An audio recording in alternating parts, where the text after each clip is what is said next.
Assalamualaikum warahmatullahi wabarakatuh. Halo guys, kembali lagi bersama saya Bobby Herian. Hari kita akan kembali komentari video dari Diri Juli yang berjudul Pernikahan di Surga. Ustadz Kenama jadi pemain organ tunggalnya. Syahdu sekali. Kita akan langsung tonton videonya, besok akan berkomentar guys. Shalom saudaraku, salam sejahtera dalam kasih Kristus. Jumpa lagi dengan saya, Didi Juli. Kita akan belajar berapologetika bersama-sama di channel ini. Orang kalau sukanya ngibul itu lama-lama membentuk karakternya ya. Jadi dia orang yang suka ngibul dan itu susah sembuhnya. Contohnya itu Ustadz Kenama ini ya. Jadi dia selalu ngibul mengenai cerita-cerita di dalam Alkitab. Dia suka melintir, bahkan dia menafsirkan seenak jidatnya sendiri. Padahal artinya nggak seperti itu. Tapi dia membohongi orang banyak. Semoga saya pilih apa batu jadi gini.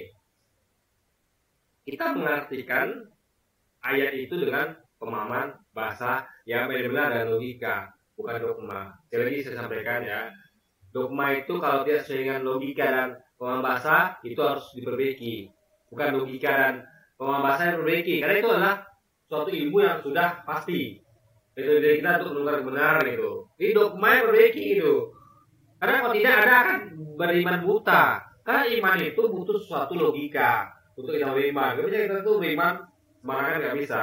Nanti ada akan jadi kaum seperti kaum penyembah batu misalnya, atau kaum penyembah sapi misalnya. Mereka itu tidak pakai logika.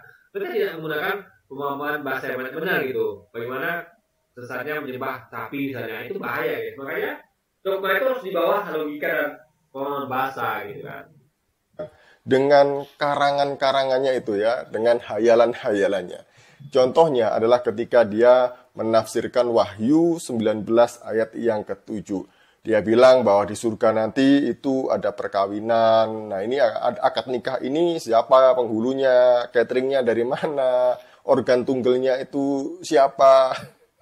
Ini kan konyol, ini halusinasi ini kayaknya orang ini. Gini ya, saya mau sampaikan bahwa ini adalah counter-attack dari Ustadz Kenama, di mana serangan yang melakukan dulu siapa? Mereka. Ini mereka tuh secara nggak sadar bahkan, mereka tuh menyerang Islam untuk mengatakan bahwa gini loh, kalau Anda mengatakan bahwa kita nikah dengan dari surga atau nikah dari surga itu nggak masalah. Nggak masalah sebenarnya kita. Yang masalah adalah ketika Anda degradasikan itu dengan menyamakan itu dengan seks bebas atau zina atau maksiat atau ibaratnya kayak kumpul-kumpul. Itu yang masalah sih itu. Sesuatu yang suci, sakral, pernikahan, kalian samakan dengan orang yang seks bebas. Itu masalahnya, guys. Makanya dikonter oleh Ustadz Kenama dan yang lainnya juga. Dengan dia loh, kan juga sama loh. Juga ada perkawinan. Maksudnya apa? Apalagi dengan narasi misalnya pakai organ tunggal itu counter attack gitu. Jadi ada jab kanan, kami kasih jab kanan kiri, double gitu. Untuk biar itu sadar, tertampar bahwa apa kalian sampaikan itu kalian juga sama. Karena intinya adalah memang surga itu nanti ada nikah. Kenapa? Saya katakan begitu ya. Ini saya ulangi ya. Bahwa surga itulah harusnya tempat yang lebih baik dibandingkan dunia. Ingat, dunia ini jadi lebih baik karena adanya banyak kenikmatan. Kalau tidak, orang ngapain hidup di dunia? Anda tahu ya, ada orang yang ogah hidup di dunia itu karena dia merasa hidupnya susah. Gak ada senang sama sekali. Ya, miskin, menderita, ya lebih mati saja gitu kan. Nah, jadi orang tuh ingin hidup sejuta tahun lagi itu kenapa? Karena dia tahu bahwa ada kenikmatan. Ini orang bilang ya, orang dapat kenikmatan masih bilang begini ya, aku ingin hidup sejuta tahun lagi, itu artinya dia hidupnya senang gitu. Sehingga dengan kesenangan hidup itu, kenikmatan hidup itu dia ingin hidup 1000 tahun lagi. Dan itu logikanya guys, tidak masalah. Selama kenikmatan itu didapat dengan cara yang halal. Jadi masalahnya adalah bukan pada kenikmatannya, tapi apakah itu halal atau haram guys. Nah, jadi surga harusnya tempat yang lebih dari itu. Kalau tidak kita nggak mungkin senang dan bahagia. Karena di dunia ini yang bikin senang dan bahagia itulah kenikmatan-kenikmatan itu. Kenikmatan beristri, beranak, gitu kan. Kita bisa melakukan hobi, kita bisa makan hidup enak. Itu yang bikin hidup di dunia ini indah gitu kan. Dan kalau surga itu tidak lebih indah dari dunia, ngapain kita ke surga? Dan ingat, di neraka orang dihukum dengan sadis ya, di neraka nanti. Atau hukumannya luar biasa, brutal gitu kan. Nah, jadi surga dan neraka logika yang kedua adalah harusnya tempat yang berbanding terbalik. Kalau ada di sisa di neraka, harusnya ada di surga, Anda akan dikasih kenikmatan. Kalau tidak adil dong Tuhan. Tuhan itu kan maha adil. Masa kalau Anda tidak taat padanya, Anda dihukum di neraka, di sisa, tapi kalau Anda taat tidak dapat apa-apa, tidak dapat kenikmatan di surga, itu nggak logis kan? Nanti kita bisa bilang Tuhan itu nggak adil. Makanya karena Tuhan itu harusnya adil, makanya ketika di neraka dia kasih sisa, harusnya sebagai punishment kan, harusnya di surga sebagai reward dia kasih kenikmatan. Nah, kenikmatan itu masalah sekali lagi ya, asal halal. Dan Tuhan itu tentu akan ngasih kenikmatannya halal surga, karena dia yang membuat hukum halal itu, yang hal-hal itu harus kita ikutin guys gitu. Sebelumnya mari kita bersama-sama melihat video berikut ini.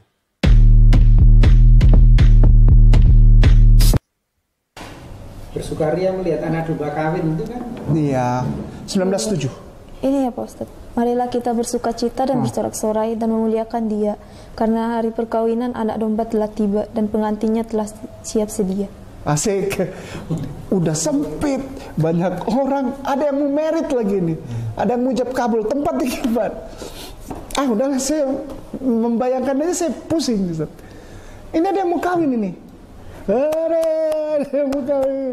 Nah, permasalahannya di surga nanti kawin, penghulunya siapa? Catering, kan kita mesti mikirin catering kan? Catering. Terus hiburan misalnya. Kan mesti ada solo keyboard. Iya dong. Oh iya dong. Paling enggak lagunya kan apa? Jangan dulu gitu kan. Janganlah diganggu gitu kan. Biarkan saja, biar duduk dengan tenang, kan gitu. Ikan dalam kolam kan perlu ada itu.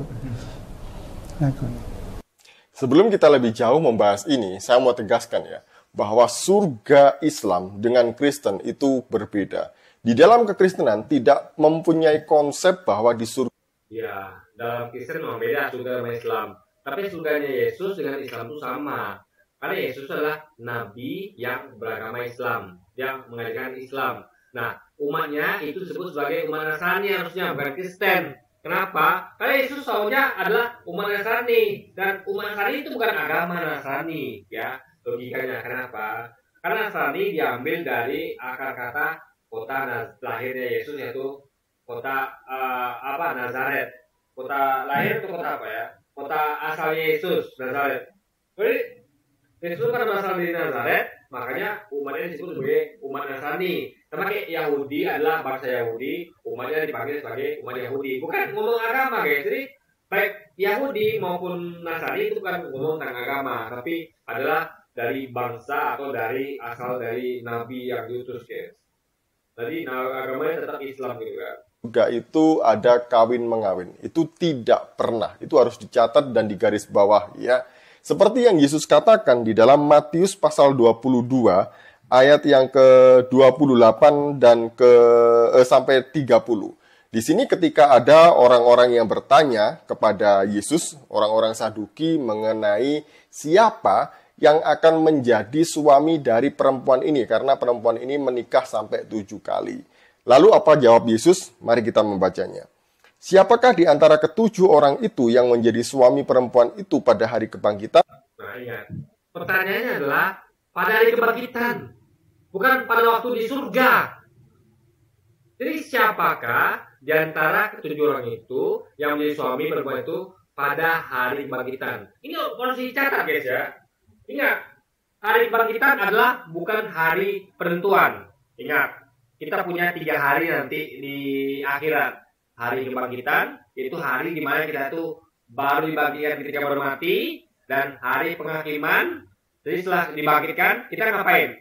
Masuk surga neraka? Belum. Dihakimi dulu di hari penghakiman. Baru nanti hari penentuan masuk surga neraka. Jadi pertanyaannya adalah untuk kita nanti pada hari kebangkitan, bukan pada hari kita di. Karena ini mereka harusnya tahu kalau surga tuh udah tahu lah banyak kenikmatan, ya. Seperti mereka rekaman di dunia kan ada yang lain yang ngomong bahwa kalau kamu tinggalkan istri, anak, ladang, itu kamu dapat 10 lipat di surga. Itu mereka sudah tahu itu.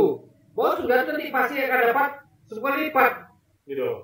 Tapi yang mereka tidak tahu kan pada hari kebangkitan, maka mereka tuh menanyakan sesuatu yang mereka belum tahu, yaitu pada hari kebangkitan. Karena ayat yang jelas itu ngomong tentang pada waktu di surga dapatkan ganti 10 lipat dari apa yang kita dapat di dunia, gitu kan. Nah, itu tahu mereka. Tinggal hari kebangkitan mereka nggak tahu. Ini adalah pertanyaan untuk hari kebangkitan. Catat ya, hari kebangkitan, bukan hari penentuan, bukan di surga, guys. Sebab mereka semua telah beristrikan dia. Yesus menjawab mereka, kamu sesat sebab kamu tidak mengerti kitab suci maupun kuasa Allah. Iya, karena sudah dijelaskan sebelumnya bahwa di surga nanti ya itu nanti akan dapat ganti 10 kali lipat. Ya, 100 kali lipat ya, 100 bahkan guys, 100 kali lipat. Ya, bukan 10, 100 kali lipat. Istri, anak, ayah, ibu, ladang, harta, gitu guys, rumah, gitu kan.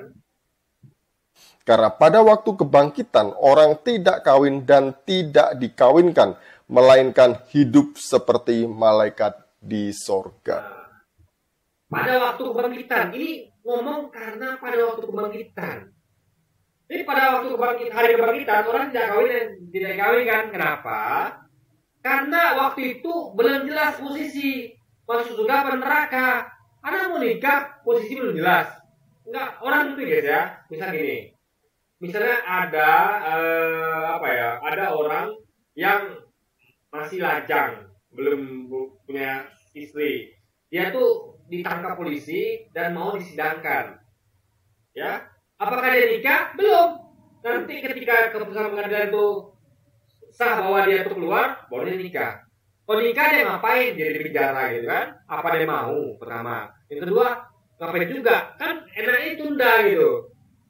Kenapa? Karena nanti kalau dia di penjara, dia nikah, jangan-jangan yang isi dia nikah itu di luar sana macam-macam gitu kan. Teman di penjara, mending main aman, dia nikahnya setelah keluar dari penjara. Toh dia juga bisa kumpulnya setelah keluar dari penjara, ngapain juga nikah cepat gitu kan. Nah, atau nanti ada opsi lebih baik lagi, ada wanita yang lebih baik lagi gitu kan. Nah, dan hubungan itu tentu gak mungkin terjaga ketika di penjara gitu kan. Tentu pilih itu nanti bisa hilang gitu. Ini adalah akan lebih elok kalau nikahnya setelah selesai tuntas masalah penghakiman. Jelas posisinya apakah di penjara apa tidak. Tentang kayak gini. Jelas posisinya itu apakah di surga atau neraka. Kalau neraka juga ngapain nikah gitu kan. Nah, jadi konteksnya adalah ayat yang ngomong pada waktu kebangkitan. Mereka nggak ngerti itu guys. Mereka menyamakan waktu kebangkitan itu dengan waktu di surga. Beda. Ya. Jadi misal gini ya. Anda tidur malam. Pagi bangun itu kan bangkit. Apakah Anda bangkit langsung kerja? Kan tidak. Anda bangkit, mandi dulu, makan, baru pergi kerja kan? Atau pergi kemanapun itu. Jadi Anda tuh masih di rumah. Ya. Baru bangkit gitu, baru bangun. Ya Anda mandi dulu kek, makan dulu kek, baru pergi gitu kan. Jadi orang baru bangkit tuh ya nggak langsung ke surga guys. Enggak. Enak bener kalau gitu tidak melalui penghakiman. Yesusnya ngomong bahwa ketika manusia bertahta di atas tahta kemuliaannya bersama dengan kalian, yaitu kedua belas suku Israel akan ikut menghakimi kedua belas suku Israel bersama aku gitu. Jadi Yesus itu akan jadi hakim nanti bersama dengan kedua belas suku Israel untuk menghakimi kedua belas suku Israel. Artinya akan ada hari penghakiman. Jadi orang itu tidak akan konyol masuk surga atau neraka sebelum melewati hari penghakiman yang mana sebenarnya itu diawali dengan hari kebangkitan. Nah, kalau dikatakan bahwa hidup seperti malaikat surga, maksudnya itu adalah analogi bahwa hidup kita di hari kebangkitan itu, ingat ya, hidupnya kapan? Di hari kebangkitan. Tapi hidup itu analoginya sama seperti nih. Hidup seperti apa analogi, bukan beneran, bukan beneran surga, tapi seperti itu loh kehidupan kalian di hari kebangkitan, yaitu seperti malaikat surga. Kita kan bukan malaikat, kita manusia. Jadi kita hidup di surga itu seperti manusia. Cuman di hari kebangkitan hidup kita seperti malaikat gitu guys di surga. Ini kalian ngerti ya? Ini konteksnya adalah pada waktu kebangkitan. Jadi mereka tidak ngerti waktu itu kapan. Bukan di surga, tapi pada waktu kebangkitan gitu guys.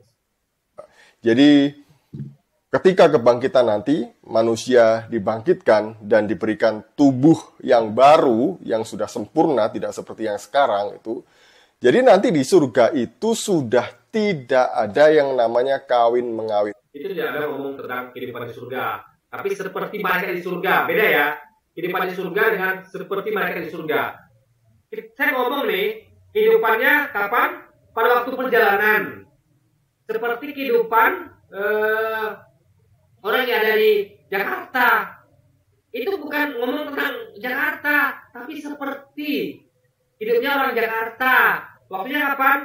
Ketika di perjalanan, belum sampai Jakarta atau kota lain. Ya. Itu lebih jauh pikirnya. Manusia tidak memiliki nafsu birahi lagi. Beda ya, beda dengan surga. Apa enaknya kalau kita nggak punya nafsu birahi? Ada mereka ya. Ada orang yang dia itu nggak punya nafsu birahi. Ingat, nafsu birahi itu nggak salah ya, nggak salah. Yang salah adalah ketika Anda menyalurkannya di depan yang haram. Ingat, jangan pernah menyalahkan punya logika untuk mengatakan bahwa nafsu birahi itu salah, kenikmatan itu salah. Yang salah bukan kenikmatan atau nafsu birahinya, tapi ada sesuatu kepada sesuatu yang haram, itu masalah. Ya, Tuhan tidak pernah memasalahkan nafsu birahi atau kenikmatan. Yang Tuhan masalahkan adalah penyalurannya kepada yang halal apa haram. Itu logikanya, gitu. Ya kan? Sebelah. Nah, Jadi sangat tidak enak hidup ini kalau nggak punya nafsu birahi. Mau makan nggak enak, mau minum nggak enak, itu semua nafsu, guys. Nah, makanya ada nama nafsu makan, nafsu minum, nafsu nonton, nafsu main game. Itu kenikmatan semua. Asal halal nggak masalah. Bahkan bagus. Tuhan itu kan senang melihat hambanya bahagia, senang. Ya kan? Itu Tuhan yang maha baik berarti. Aneh kalau ada Tuhan yang nggak senang melihat ciptaan itu hidup senang, bahagia kan nggak mungkin. Itu bukan Tuhan namanya. Karena Tuhan itu kan maha baik, maha adil, gitu kan, maha bijaksana. Tentu orang yang adil, sesuatu yang adil, bijaksana dan penyayang itu ingin orang yang diciptakan itu kan hidup senang, bahagia, gitu kan. Makanya aneh kalau semua nafsu itu dicabut gitu, masuk nafsu birahi. Itu tidak indah lagi, karena mereka ada ketika makan tidak merasakan enak, minum juga begitu. Hidup itu adalah sampah, guys. Ya, apa guna hidup kalau tidak ada kenikmatan? Jadi orang hidup itu adalah semua itu mencari kenikmatan. Makanya ada yang kerja keras, ada yang mengemis, ada yang korupsi bahkan untuk dapatkan hidup enak, yang nikmat, dan itu nggak masalah selama dia lakukan dengan cara yang halal. Kalau korupsi tadi tidak gitu kan. Jadi ini adalah bukan salah pada kenikmatannya, tapi caranya mendapatkan itu halal apa haram gitu, guys. Atau cara melakukannya itu halal apa haram gitu kan. kalau kita melihat kembali kepada Wahyu 19 ayat yang ke-7, di sini sebenarnya artinya tidaklah demikian bahwa di surga nanti ada perkawinan, kemudian harus ada cateringnya, ada penghulunya, kemudian nanggap organ tunggal itu. Mari kita membaca ya, supaya kita semuanya jelas. Marilah kita bersuka cita dan bersorak-sorai dan memuliakan Dia, karena hari perkawinan anak domba telah tiba, dan pengantinnya telah siap sedia. Kalau kita membaca kitab Wahyu, kitab ini syarat dengan simbol, kemudian kata-kata kiasan, ya, yang tidak bisa diartikan secara harafiah. Jadi ada makna tersembunyi. Itu benar, tapi nggak semua juga harus diartikan secara perumpamaan. Enggak, ada ayat yang memang ngomong tentang perumpamaan, ada yang ngomong real begitu, guys. Itu yang harus dipahami ya, harus dibedakan. Jangan mentang-mentang nama kita Wahyu berarti isinya semuanya adalah perumpamaan, nggak begitu logikanya. Harus dicek per ayat gitu kan. Di dalamnya yang ingin disampaikan oleh penulis kitab ini, yang tidak dapat dipahami, dimengerti oleh orang yang pikirannya cetek seperti Ustadz Kainama ini. Justru orang yang cetek itu pemikiran itu adalah orang yang mau mikir. Semuanya adalah tergantung dogma. Dogma bilang apa sudah ikut saja. Itu orang yang pikirannya kerdil ya. Orang kritis ya seperti Ustadz Kainama, seperti kita semua. Kita mempertanyakan setiap detail, teks per teks. Kok dia tidak langsung menggeneralisasi bahwa Wahyu isinya adalah perumpamaan. Enggak gitu juga. Harus cek lagi, kritis kita, kritis. Jangan kita tuh pakai dogma untuk semuanya all in gitu. Misalnya saya pokoknya patokannya buku ini deh. Orang buku ini ngomong apa, nggak peduli. Mau logika saya mau terima, benar salah, mau dibaca secara pemahaman yang benar itu nggak sesuai dengan dogma, kita penting pakai ini. Itu nggak boleh ya nggak boleh. Kita harus tetap dogma terus di bawah logika dan pemahaman bahasa yang benar. Nggak bisa dogma dari situ, karena nanti kacau gitu kan. Karena kita hidup berdasarkan logika dan pemahaman bahasa, bukan berdasarkan dogma. Gitu ya. Nah, di sini perkawinan anak domba dengan mempelai perempuan itu bukan berarti ini ya ada binatang domba kawin di surga, enggak begitu. Kemudian orang percaya semua diubah jenis kelaminnya menjadi perempuan, juga enggak begitu ya. Nah, anak domba yang dimaksud ini adalah merujuk kepada satu pribadi yang bernama Yesus Kristus, di mana dia adalah Sang Firman yang menjadi manusia. Dia adalah anak domba Allah yang menghapus dosa dunia. Nah, jadi di ini guys ya, apa namanya? Yesus kan adalah anak domba, sedangkan kita saja disebut sebagai domba. Artinya kita lebih tinggi dari Yesus, kan aneh. Ya. Kita ini adalah domba. Jadi gini, Yesus kan katanya anak domba Allah. Kita adalah dombanya Yesus. Jadi ini aneh sekali. Masa anak domba punya domba gitu. Jadi banyak sekali yang keanehan di situ gitu kan. Harus bisa jawab oleh Yuli dari sisi logika gitu kan. surga nanti, Kristus sang mempelai laki-laki bersama dengan jemaat sang mempelai perempuan itu akan bersatu di surga, akan bersama-sama. Jadi ini berbicara mengenai penyatuan antara Kristus dengan jemaatnya, bukan perkawinan seperti yang dipikirkan oleh Ustadz Kaina. Begini guys ya, hubungan antara nabi dengan umat itu tidak sama dengan hubungan suami istri, nggak sama ya. Suami istri itu punya hak dan kewajiban.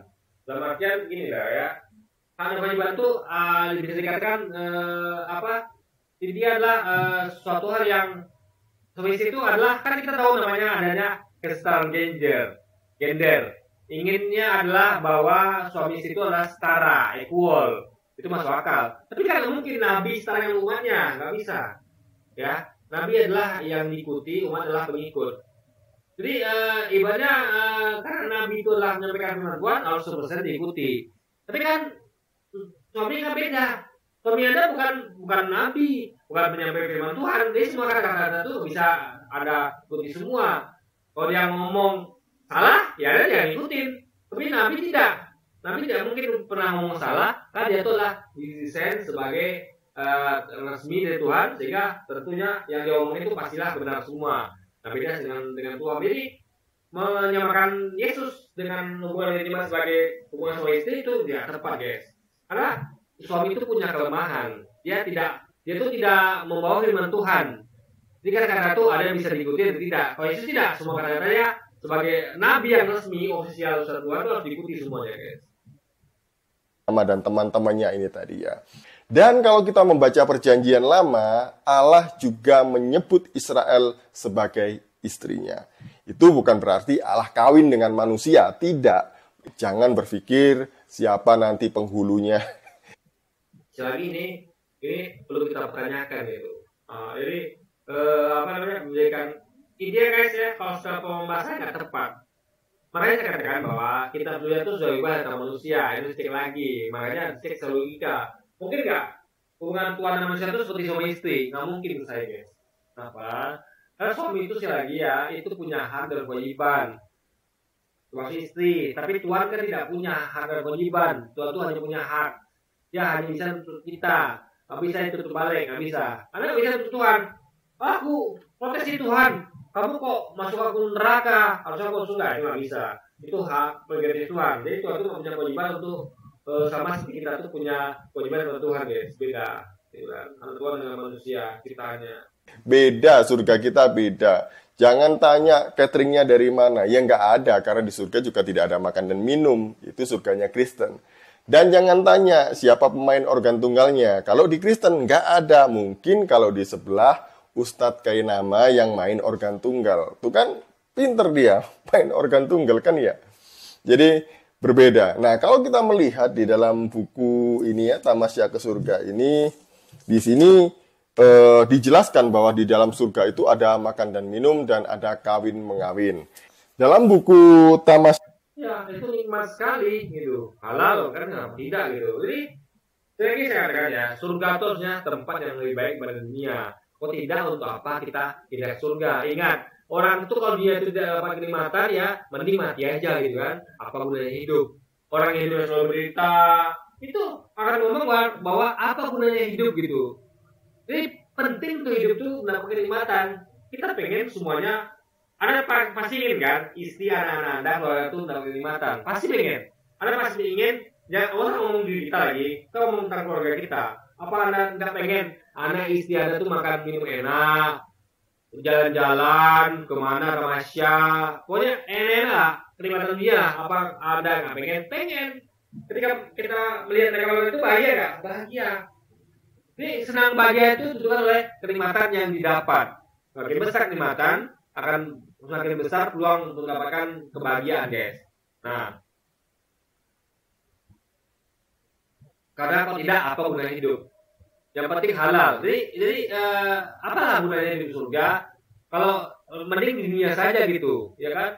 Jadi orang tuh kenapa, apalagi Anda tahu adanya lawan surga adalah neraka. Masa iya Tuhan tuh nggak adil? Di neraka Anda disiksa, di surga Anda tuh nggak dapat apa-apa. Itu kan nggak masuk akal gitu. Jadi kan disebutkan Tuhan nggak adil dan nggak mungkin Tuhan seperti itu gitu kan. Tamasya ke Surga tulisan Ibnu Qayyim al-Jauziyah ini di halaman 312 ini dijelaskan bahwa di surga nanti itu laki-laki memiliki istri, ya. Di sini di halaman ini dikatakan demikian. Dan sampaikan berita gembira kepada mereka yang beriman dan berbuat baik bahwa bagi mereka disediakan surga-surga yang mengalir sungai-sungai di dalamnya. Setiap mereka diberi rizki buah-buahan dalam surga-surga itu. Mereka mengatakan, inilah yang pernah diberikan kepada kami dahulu. Mereka diberi buah-buahan yang serupa dan untuk mereka di dalamnya ada istri yang suci dan mereka kekal di dalamnya. Al-Baqarah 25. Ini penjelasannya. Cobalah Anda perhatikan betapa agungnya pemberi berita besar ini, betapa tingginya kedudukannya, betapa jujurnya dia dan betapa agungnya. Dia mengutus dutanya menemui Anda dengan membawa oleh-oleh berita yang menghebohkan tersebut.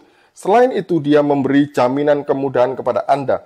Dalam berita yang menghebohkan ini, Allah Subhanahu wa Ta'ala memadukan antara kenikmatan fisik dalam bentuk surga dengan taman-tamannya dan sungai-sungai yang ada di dalamnya, dengan kebahagiaan jiwa dalam bentuk istri-istri yang suci, kenikmatan hati dan penyejuk mata dalam bentuk kepastian kelangsungan, kehidupan seperti di atas untuk selama-lamanya dan tidak pernah terputus sedih.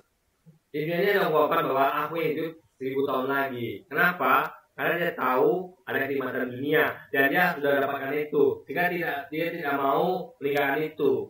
Orang kan yang takut mati itu kenapa? Dia takut meninggalkan dunia karena kenikmatannya banyak sekali. Yang dia tuh bisa makan enak, jadi nggak bisa lagi. Karena orang mati deh, orang sakit aja pasti enak. Makan udang enak lagi, minum rasanya udang enak, mau ngapain gak enak, mau jalan gak enak, pasti enak jadi orang sakit kan. Jadi makanya dikatakan bahwa seperti orang ini gini loh, kita tuh beda dengan malaikat. Cuma nanti kondisi kita di hari kiamat itu kayak malaikat. Kita tuh menunggu hari penghakiman, menunggu masuk surga kalau kita nikah lagi gitu kan. Dikit pun. Jadi beda ya. Kalau di sini di surga nanti ada istri-istri. Teman selanjutnya di sini dijelaskan bahwa bidadari-bidadari surga itu yang menjadi istri-istri itu dipingit di kemah-kemah ini ya. Kemudian yang kedua, cantik wajahnya dan bagus akhlaknya. Kemudian yang ketiga di halaman 323, di sini dikatakan bahwa bidadari-bidadari itu perawan kaya cinta dan sebaya. Selanjutnya di sini dikatakan bahwa payudaranya montok. Sesungguhnya Orang-orang yang bertakwa mendapatkan kemenangan, yaitu kebun-kebun dan buah anggur dan gadis-gadis remaja yang sebaya. An-Naba 31:33.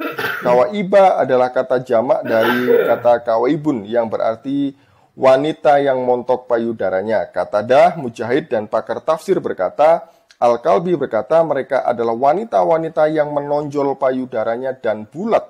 Asal muasal kata tersebut dari al-istidarah yang berarti bulat, maksudnya bahwa payudara mereka montok laksana buah delima dan tidak menjulur ke bawah.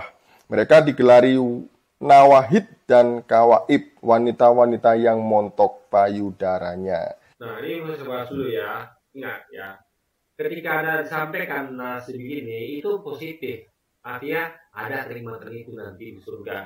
Ya, dan ingat ya, yang penting adalah kita menikmati itu dalam cara yang halal, bukan yang haram.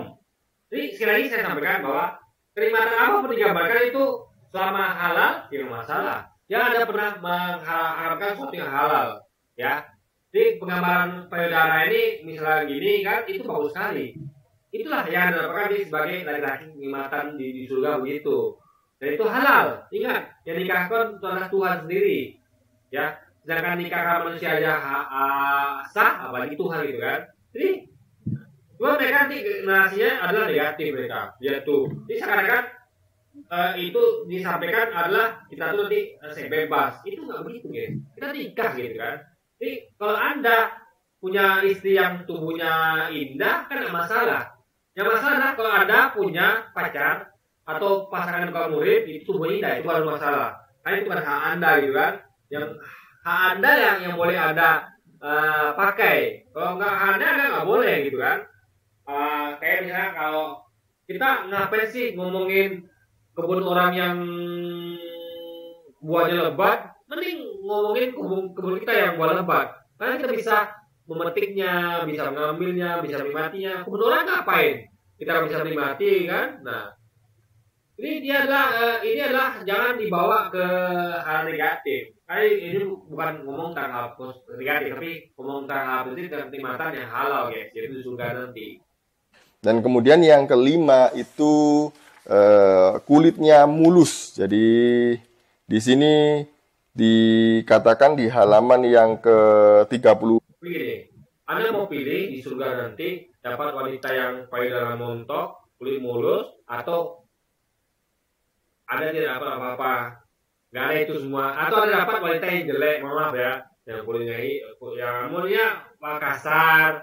Lalu apa lagi ya? Ya yang kebalikan dari tadi ya gitu guys. Nah, Anda mau pilih mana? Satu orang akan pilih yang payudara montok dan kulit mulus gitu. Karena itulah kenikmatan. Dan itu halal. Boleh. Yang nggak boleh kan sesuatu yang haram. Jadi jangan pernah mengalami sesuatu atau membuang sesuatu yang halal. Jangan. Itu halal. Harus dinikmati gitu kan. 329. Setiap orang dari penghuni surga mempunyai 2 istri dari bidadari-bidadari yang bermata jelita. Masing-masing dari keduanya mengenakan 70 pakaian dan sumsum tulang betisnya bisa dilihat dari luar pakaian tersebut. Ini ya, jadi ini sampai bisa dilihat tulang betisnya menurut ini. Kemudian selanjutnya di sini di halaman 334.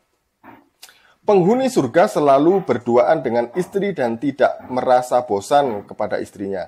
Istrinya juga tidak pernah bosan kepadanya. Setiap kali usai menggauli istrinya, keperawanan istrinya kembali lagi. Penis orang tersebut tidak pernah loyo dan vagina istrinya tidak pernah mengeluh. Nah ini kan dunia sama. Cuman dengan tingkatan ultimate di surga. Di dunia, ya orang itu ingin istrinya selalu perawan. Ingin, makanya ada orang tuh sampai mencari perawan dengan harga mahal, membeli perawan dengan harga mahal. Itu karena nikmatnya. Juga orang itu yang ingin selalu cari perawan kuat untuk memuaskan istrinya juga gitu, pada dia pribadi. Jadi ketika dia suami itu kuat, bisa menyenangkan dirinya dan istrinya guys. Karena tahan lama gitu kan. Nah, ini omongan dewasa ya. Jadi itu adalah suatu hal yang masuk akal, kenikmatan yang memang harus kita cari di dunia ini gitu kan. Makanya orang tuh ingin ada yang minum obat kuat, ada yang alami dengan olahraga, dengan hidup sehat, agar bisa menikmati kehidupan sosial yang lebih baik gitu. Dan istrinya juga senang gitu kan. Karena istri itu bukan hanya ada kasih makan, minum, belanja, tapi juga kepuasan batin, kepuasan seksual juga guys. Nah itu juga suami juga gitu. Jadi intinya adalah jangan masalah situ gitu kan. Sama itu dengan istri Anda dan bukan dengan muhrim ya. Kesakitan. Jadi ini dijelaskan lagi ya. Kemudian di halaman 335, setiap hamba. Jadi di surga nanti ada segala paket semua gratis. Gak perlu ada tuh cari obat keluar, gak perlu ada tuh olahraga, gak perlu ada tuh pola hidup yang benar, gak perlu gitu. Ya semuanya itu sudah alami dan jadi begitu saja guys, gratis lagi ya. Allah yang masuk surga dinikahkan dengan 72 istri. 2 istri berasal dari bidadari-bidadari surga yang bermata jelita, dan 70 wanita dari wanita-wanita dunia. Kesemua wanita di atas mempunyai vagina yang merangsang, dan hamba tersebut mempunyai penis yang tidak pernah loyo. Nah, kemudian di halaman 336, wahai Rasulullah, apakah di surga kita bisa menggauli istri-istri kita? Rasulullah Shallallahu Alaihi Wasallam bersabda, sesungguhnya seorang laki-laki di surga sanggup menggauli 100 perawan-perawan. Ini sama kayak di dunia, Anda itu punya istri tapi tidak bisa gauli. Untuk apa? Ya, untuk apa? Oh halal kok, gas aja gitu kan? Oh halal dan nikmat itu dirasakan berdua. Pada jangan Anda yang memiliki kenikmatan, merasa kenikmatan istri Anda juga bahagia kedua-duanya, sedang kedua-duanya itu adalah saudara yang bagus sekali gitu kan. Jadi Anda lakukan dengan pacar Anda, udah gak bahagia, gak senang, dosa pula gitu kan. Muda Trabrani berkata, hadis di atas tidak diriwayatkan dari Hisham kecuali bahwa tambahannya diriwayatkan secara sendiri oleh Al-Jafi. Muhammad bin Abdul Wahid Al-Maqdisi berkata, menurutku perawi hadis di atas sesuai dengan kriteria hadis sahih. Jadi ini ya, bahwa gambaran surga di dalam Islam dan Kristen itu berbeda. Jika contoh kalau analogikan hidup sebenarnya di surga itu adalah kita menghidupi surga, itu artinya aneh. Kenapa? Malaikat itu kan monoton. Malaikat itu hanya memuji Tuhan. Tidak yang lain. Karena malaikat itu diciptakan untuk program begitu. Tidak dikasih nafsu, dan itu tidak enak guys ya. Ada mereka ya. Anda itu cuman memuji Tuhan saja tiap hari. Apa enaknya coba? Ada nggak orang di dunia yang mau disuruh begitu? Nggak mau orang. Tuhan pun mengerti itu. Makanya waktu itu ibadah itu dikasih 5 kali sehari itu sebentar. Ada zuhur 10 menit, asar 10 menit. Sebentar ini rutin. Buat apa? Biar kan itu bisa menikmati yang lain. Ada sholat cuma 10 menit. Habis itu Anda bisa main game 3 jam misalnya. Bisa makan minum 5 jam. Jadi Tuhan tuh hanya minta waktu sedikit saja dari kita untuk kita tuh beribadah kepadanya. Itu buktinya kenikmatan itu di atas dari ibadah sebenarnya guys. Cuman harus secara halal. Jadi Tuhan tuh ada menuntut ibadah itu sedikit gitu. Jangan ada lebih-lebihkan ya gitu kan. Kalau lebih boleh, tapi yang ada di salah saja yang wajib ini sudah cukup itu sebenarnya. Tuhan sudah cukup, itu yang itu hanya bonus gitu guys. Nah untuk kadang-kadang kalau ada yang bolong misalnya, ada pernah sholat yang sholat jadi ganti dengan sholat sunnah gitu. Jadi tapi itulah yang penting lakukan wajib pada aman gitu kan. Nah itu ya Tuhan itu tidak menuntut banyak gitu. Tuhan kasih kita waktu untuk melakukan kenikmatan yang lebih banyak dibandingkan melakukan ibadah guys. Ada mereka gitu coba 24 jam paling 10 kali 5 saja, 10 menit kali 5 saja kita sholat sehari. Sementara kita waktu luang lainnya untuk main game, untuk makan minum enak itu ada banyak guys gitu. Itu artinya adalah kenikmatan yang halal ini di atas dari ibadah. Ada kan kita di surga itu nanti kayak malaikat, Tuhan muji Tuhan. Ngapain coba guys? Dunia saja bisa gitu loh. Nggak sih nunggu di surga gitu kan. Jadi surga itu akan menjadi tempat yang gak enak nih guys, gak enak. Karena di dunia tuh enak tuh kenapa? Tuhan kasih kita tuh waktu untuk menikmati hidup itu lebih banyak dibandingkan menyembahnya gitu, ya kan? Itu logika berpikirnya. Jadi bagaimana Ustadz Kenama? Lebih nikmat di mana surganya? Ya, kita jujur lebih nikmat surga agama Islam. Surganya sama kayak dunia, melebihi dunia, maksimalnya dunia. tidak perlu kerja keras, nggak perlu ada tuh capek, tinggal menikmati saja apapun yang diinginkan, dan itulah kenikmatan hakiki. Ya, karena yang penting adalah selama caranya halal, dan memang itu adalah kenikmatan yang halal, itu nggak masalah. Itu beda dibandingkan hidup di mereka surga yang hanya memuji Tuhan. Kira-kira dunia ini dikasih Tuhan tuh waktu lebih banyak untuk menikmati hidup dibandingkan untuk memuji Tuhan, guys. Ada mereka itu logikanya kan. Jadi bagaimana di sana tuh meyakini bahwa surga itu seperti itu, hanya seperti malaikat yang memuji Tuhan, itu kan nggak logis sekali, guys. Ya. Oke, jadi mungkin sekian aja video kali, dan sampai jumpa lagi di video selanjutnya. Wassalamualaikum warahmatullahi wabarakatuh, guys.